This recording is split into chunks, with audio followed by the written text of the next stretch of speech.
உள்ளே வரும்போதே ஒரு பீரங்கி வந்து இருக்குங்க. பாதுகாப்பாக நின்றுக்கிட்டு சுடுறதுக்காக.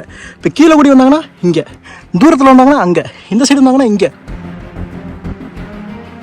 இறங்குறதுக்கு ரொம்ப கவனமாக இருக்கணும். ஏன்னா கம்பிகள் அப்படியே பாருங்க நல்லா செங்குத்தாக இருக்கும். ஒரு எப்படி ஒரு 30 அடி உயரத்தில் திரும்பியும் கோட்டை. இது பெருமாள் கோயில்.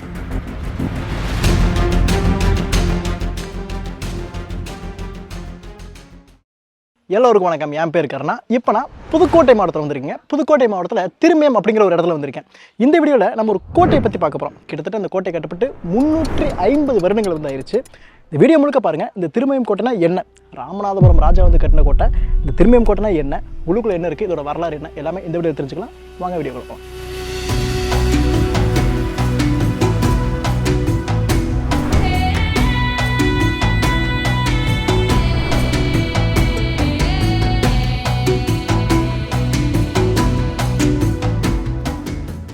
நம்ம இந்த திருமயம் கோட்டைக்குள்ளே வந்துட்டுருக்குறோங்க. உள்ளே வரதுக்கு வந்து டிக்கெட் எடுக்கணும். ஒரு ஆளுக்கு 25 ரூபா வந்து டிக்கெட்டு. ஸோ நாங்கள் 2 பேர் வந்திருக்கோம். என் கூட இன்றைக்கி யாருக்கு நான் மனோஜ் வந்துருக்கிறாரு.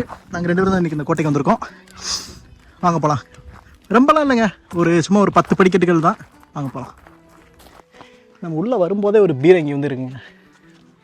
நீங்கள் பாருங்கள், கிட்டத்தட்ட ஒரு 5 அடி இருக்கக்கூடிய ஒரு பீரங்கி, நல்லா இரும்புனால செய்யப்பட்ட ஒரு பீரங்கி. ஆனால் உள்ளுக்குள்ளே எதுவும் இல்லை, சும்மா ஒரு மேடை மாதிரி செஞ்சு அதுக்கு வந்து வச்சுருக்குறாங்க. தீ பொறுத்துவாங்களோ? இதுக்குள்ளே தான் அந்த திரியை விட்டு இது பண்ணுவாங்க, உள்ளுக்குள்ளே குண்டை போட்டுட்டு. இதுக்கப்புறம் இப்படி ஏறணுங்க. ஏறணுமா? இவ்வளோ தான், 10 படி. 10 படி தான். 10 படி ஏறுங்க ஏறுங்க. முழுக்க சுற்றி கோட்டை சுவர்கள்ங்க.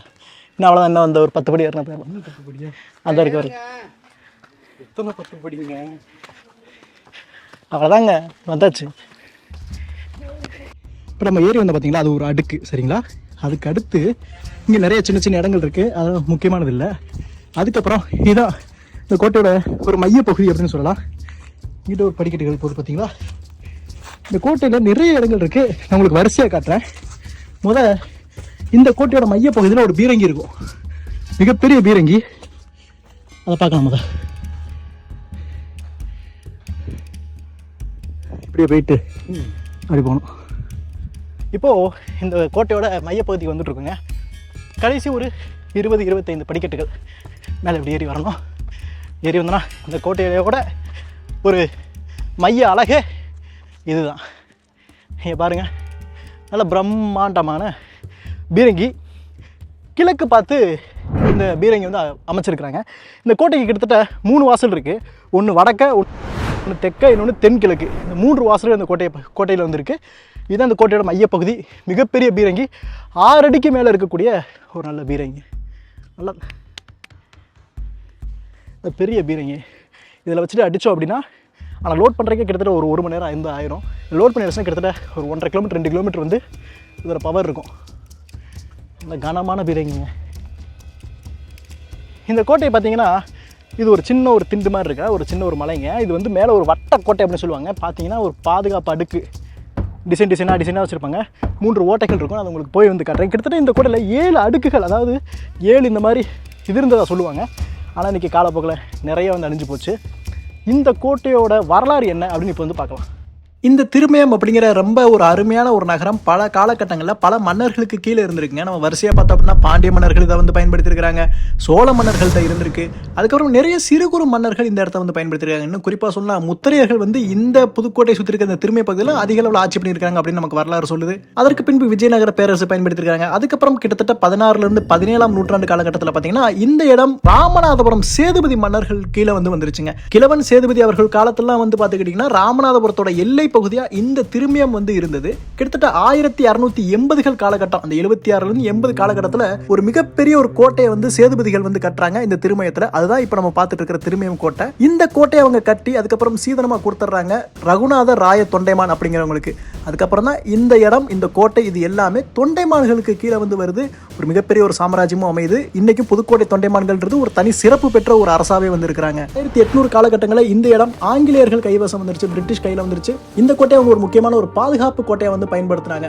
1680 சேதுபதிகளால் கட்டப்பட்டு ஒரு சீதனமாக கொடுக்கப்பட்டு அதுக்கப்புறம் ஆங்கிலேயர்கிட்ட பாதுகாப்பு வைக்கப்பட்டு இன்னைக்கு ஒரு சுற்றுலாத்தலமாக இந்த கோட்டை காட்சி அளிக்குதுங்க. இது வந்து இங்கே தண்ணி சேர்த்து வைக்கிறக்காரங்களாம் இந்த இடத்துல ஏதோ ஒரு பில்டிங் இருந்திருக்கும். ஆனால் இந்த பில்டிங் இப்போ எதுக்குன்னு தெரியல, சுத்தமாக அதுக்கான அடையாளமே தெரியல. சரி, இப்போ உங்களுக்கு நான் அங்கே போய் காட்டுறேன். இங்கே பாருங்கள், இந்த கோட்டையோட அமைப்பு, அதாவது இதோட கட்டிட அமைப்பு எப்படி இருக்குது அப்படின்னா, இது முழுக்க முழுக்க கருங்கற்கள் தாங்க. நீங்கள் நல்லா பார்த்தீங்கன்னா நல்ல கடினமான கற்கள். ஏன்னா உங்களுக்கு செங்கல்ல வந்து பண்ணல, மேலே கருங்கல்ல பண்ணியிருக்கனால அதை வந்து நல்ல கலவைகளை கொடுத்து பூச்சி பண்ணியிருக்காங்க. அப்போ அதனால் ரொம்ப கனமாக இருக்கும். அந்த பீரங்கே வந்து இடித்தாலும் பெருசாக அந்தளவுக்கு டேமேஜ் ஆகாத மாதிரி வந்து அமைச்சிருக்கிறாங்க. இந்த இடத்துல பார்த்தீங்கன்னா அங்கங்கே அந்த கேப் இருக்கா, இங்கே பாருங்கள், இது வந்து 2 கேப் இருக்குது. அப்போது இந்த இடத்துல துப்பாக்கி வச்சுக்குவாங்க, இந்த இடத்துல துப்பாக்கி வச்சுக்குவாங்க. எதிரிகள் இங்கே கோட்டைக்கு மேலே இவங்க பாதுகாப்பாக நின்றுக்கிட்டு சுடுறதுக்காக. இப்போ கீழே கூடி வந்தாங்கன்னா இங்கே, தூரத்தில் வந்தாங்கன்னா அங்கே, இந்த சைடு வந்தாங்கன்னா இங்கே, இந்த மாதிரி பாதுகாப்பான அமைப்புகளோடு வந்து கட்டப்பட்டிருக்கு.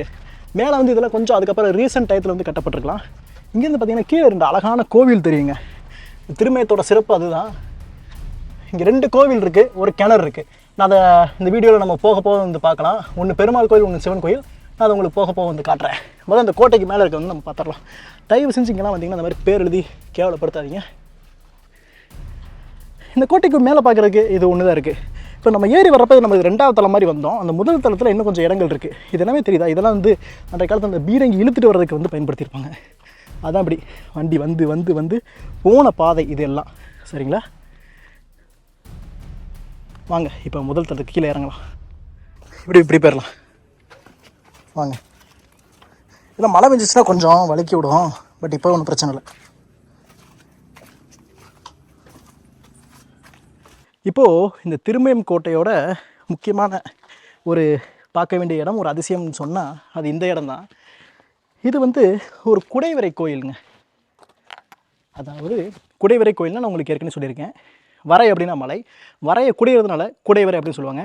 ஆனால் இங்கே நீங்கள் நேராக பாருங்கள், அங்கே எந்த பிடிப்பும் இல்லாமல் மேலே வந்து ஒரு குடைவரை பண்ணியிருக்கிறாங்க. அதுக்கு இப்போ கம்பிகள் அமைச்சு கொடுத்துருக்குறாங்க, இல்லைன்னா நம்மளால் அங்கே போக முடியாது. வாங்க மேலே.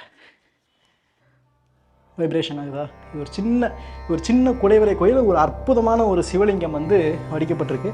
இது தாய்ப்பாறையிலேயே குடையப்பட்டதா அப்படின்னு எனக்கு அது கன்ஃபார்மாக எனக்கு தெரியலைங்க. ஆனால் ஒரு அருமையான ஒரு குடைவரை கோயில் அப்படின்னு சொல்லலாம். இந்த குகையை 2 விதமாக வந்து சொல்கிறாங்க. ஒன்று, இது வந்து சிவபெருமானுக்காக கட்டப்பட்ட ஒரு குடைவரை. அதாவது நீங்கள் பார்த்தீங்கன்னா இது முழுக்க மொத்த மலை தான். இதை வெட்டி செதுக்கி அப்படியே வெளியே கொண்டு போயிட்டாங்க. சரிங்களா? பாறையெல்லாம் கொண்டு போய் இது ஒரு கோயிலை வந்து கட்டிட்டாங்க அப்படின்னு சொல்கிறாங்க. இது இந்த போர்க்காலத்தில் பதுங்கிக்கிறதுக்கும் இந்த குகையை பயன்படுத்துவாங்க அப்படின்னு வந்து சொல்லப்படுது. ஏன்னா இதுக்கு வர்றதுக்கு பாதையே கிடையாது. எப்படி வருவீங்க? அந்த காலத்தில் ஏதாவது கட்டையை போட்டு தான் மேலே ஏறி வர முடியும். ரொம்ப கடினமாக இங்கே வந்து வேலை பார்த்துருக்காங்க அப்படின்னு வந்து சொல்லலாம். இந்த கதவுக்கு முன்னாடி கதவுகளும் இருந்திருக்கு, அதுக்கான அடையாளங்கள் நமக்கு வந்து தெரியுது. இப்போவுமே கதவு இருக்குது, அதை வந்து ஓப்பன் பண்ணிட்டாங்கன்னா ஒரு அடி திறந்து பண்ண முடியாது. அப்படிங்கிறதுனால ஒரு சின்ன அழகான முக்கியமான ஒரு குடைவரை திருமயம் கோட்டையில்.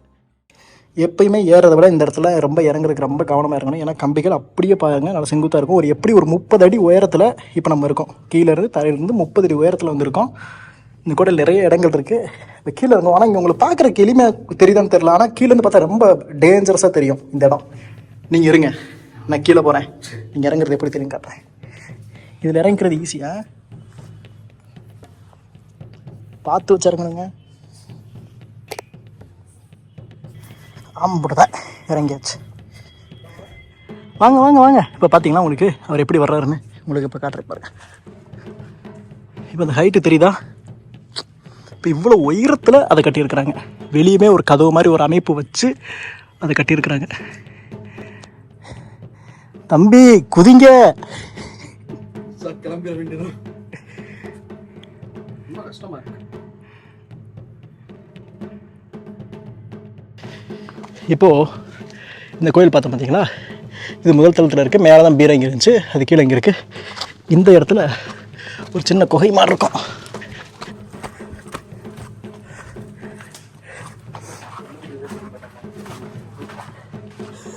தெரிய மாட்டேங்குது.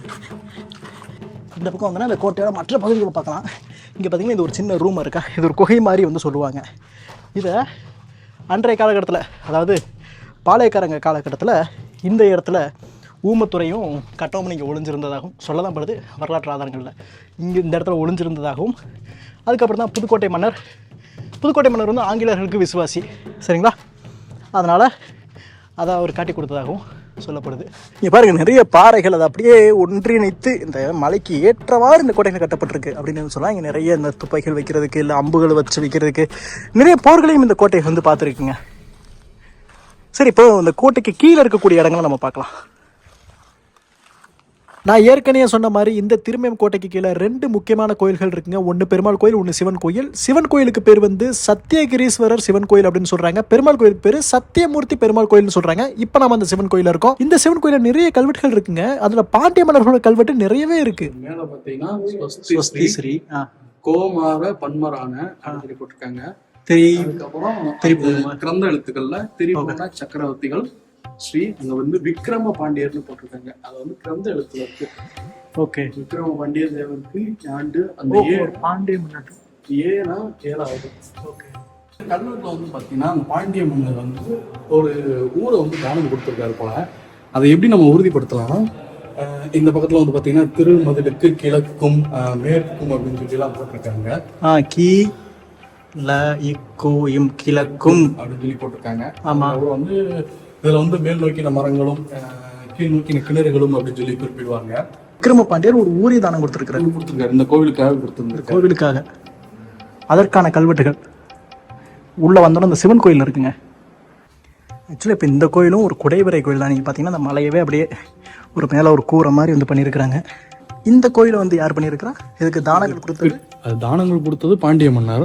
ஆனால் பிற்காலத்தில் வந்தவங்க இந்த கோயிலை முழுவதுமாக கட்டி இருந்திருக்காங்க. ஏன்னா அவர் கோயில் கட்டியிருந்தாருன்னா கோயிலுடைய ஜகதிப்படையிலோ இல்லை கோயிலையோ கட்டியிருந்திருப்பாரு, வெட்டியிருந்திருப்பாரு கல்வெட்டை. ஆனால் அந்த பாறையில் வெட்டியிருந்திருக்காரு. நீங்கள் ஏற்கனவே சொன்ன மாதிரி இது வந்து ஒரு குடவரை கோயிலாக இருந்திருக்கு. அந்த குடவரை கோயிலுக்கு தானம் கொடுத்ததை இங்கே இருக்கிற கல்வெட்டுகளில் குறிப்பிட்டிருக்காங்க. ஆனால் இந்த கட்டடத்தை நம்ம பார்க்கும்போது இது அவ்வளோ ஒரு 200 இல்லை 300 வருஷத்துக்கு முன்னாடி தான் இந்த கோயில்ன்றது கட்டியிருந்திருக்காங்கிறது நமக்கு பார்த்தாலே தெரியுது. இது பக்கத்தில் இருக்க பெருமாள் கோயிலுங்க. இந்த சுவாமிக்கு பேர் பாருங்கள், திருமெய்யர் பெருமாளுக்கு பேர். இப்போ இந்த ஊருக்கு பேர் வந்து திருமயம்னு சொன்னேன் பார்த்தீங்களா? இதுவும் பாருங்கள், இது ஒரு குடைவரை கோயில் தான். இந்த ஊருக்கு திருமயம் இல்லை, முதல் இதோட பெயர் திருமெய்யம் அப்படின்னு தான் இருந்ததுங்க. இந்த கோயிலில் இன்னும் ரொம்ப ரொம்ப விசேஷமானது இந்த குளங்க. இந்த குளத்தை படைச்சி வச்சிருக்கிறாங்க. பட் அந்த பக்கம் கூட சுற்றி வரலாம்னு நினைக்கிறேன். இதோட வடிவமைப்பு ரொம்ப அழகாக இருக்குங்க. இங்கே பாருங்கள், இந்த குளம் மேலே திருமயம் கோட்டை, இது பெருமாள் கோயில், இது வெளிப்புற சுற்றுச்சுவர். அப்படிங்க பார்த்தோம்னா உள்ளுக்குள்ளே போகலாம்.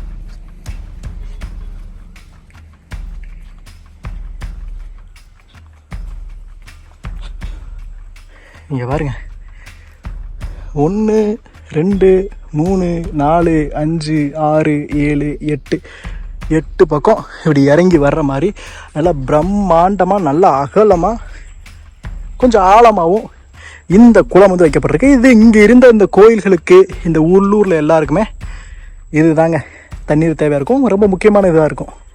இதுதான் இந்த அபிஷேகத்துக்கெலாம் நீர் வந்து இங்கே வந்து எடுத்துக்குவாங்க. நிறைய கல்வெட்டுகள் இந்த இடத்துல வந்துருக்கு. இந்த கோவில் முழுக்க நிறைய பாண்டியர்கள் காலத்து கல்வெட்டுகள் நம்ம பார்க்க முடியுது. இங்கே பாருங்கள், சுந்தர பாண்டிய தேவருக்கு அப்படின்னு பாண்டியர்களோட, அங்கே வீரபாண்டியன் தானே வந்துச்சு, விக்ரம பாண்டியன். அங்கே விக்ரம பாண்டியன், இங்கே சுந்தர பாண்டியன், நிறைய பாண்டிய மன்னர்கள் இந்த கோயிலுக்கு. ஏன்னா இந்த இடம் பாண்டியர்களுக்கும் சோழர்களுக்கும் ஒரு எல்லை பகுதியாக நீண்ட காலமாகவே வந்து இருந்திருக்கு அப்படின்னு சொல்லலாம். மிகப்பெரிய இடங்கள்ங்க. இந்த வீடியோ முழுக்க பார்த்துருப்பீங்க. நான் உங்களுக்கு திருமயம் கோட்டைனா என்ன அப்படின்னு காமிச்சிருக்கேன். கீழே இருக்கக்கூடிய கோயில்கள், அதில் இருக்கிற கல்வெட்டுகள், மலைக்கு மேலே இருக்கிற பீரங்கிகள், இங்கே இருக்கிற குளம் எல்லாமே வந்து உங்களுக்கு காமிச்சிருக்கேன். இந்த வீடியோ நீங்கள் நிறைய பேருக்கு ஷேர் பண்ணுங்கள். அப்போ தான் இவ்வளோ வரலாறுகள் இருக்குது, இவ்வளோ இடங்கள் இருக்குது அப்படின்னு எல்லாருக்குமே தெரியும். நீங்கள் என்ன சப்ஸ்கிரைப் பண்ணலாம், சப்ஸ்கிரைப் பண்ணிங்க, எனக்கு ரொம்ப ரொம்ப ஹெல்ப்ஃபுல்லாக இருக்கும். தம்பி மனோஜோட சேனல் போய் பாருங்கள், அவருக்கு வந்து சப்போர்ட் பண்ணுங்கள். இதே மாதிரி அடுத்த ஒரு வரலாற்று பயணத்தில், ஒரு கோட்டையை தேடிய பயணத்தில், கோவிலை தேடிய பயணத்தில், கல்வெட்டுகளை தேடிய பயணத்தில் உங்களை நான் சந்திக்கிறேன். அடுத்த வீடியோ சந்திக்கலாம். நன்றி.